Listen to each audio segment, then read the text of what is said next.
Sempre più difficile, ma non impossibile, migliorare l'accoglienza dei turisti nelle località del litorale veneto. A Cavallino Treporti si sono riuniti i rappresentanti istituzionali di Eraclea, Jesolo, Lido di Venezia e del comune ospitante. L'estate 2022 è stata buona per il turismo balneare in Veneto e lo sono anche le prospettive per la prossima. La prossima stagione è una stagione che si presenta buona per quanto riguarda le prenotazioni, quindi cercheremo appunto di condividere delle strategie concrete per continuare a garantire la sicurezza. Per quanto riguarda la promozione abbiamo i nostri consorzi che stanno facendo un ottimo lavoro e quindi continueremo i tavoli di confronto a 360 gradi.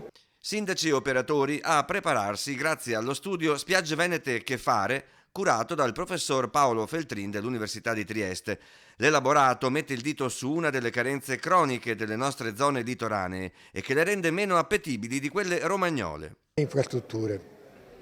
Da un lato uno vuole l'ambiente, andare a piedi, in bicicletta, però intanto vuole arrivare vicino, cioè vuole arrivarci comodo, mettere la macchina giù e dopo riprendere la macchina solo quando riparte. Ecco, su questo siamo indietro. Bisogna far sentire il turista centroeuropeo come fosse a casa sua, ha spiegato a sindaci e operatori turistici il professor Feltrin, dandogli tutto quello che può trovare nel suo territorio in termini di qualità dei servizi, delle abitazioni, del vivere.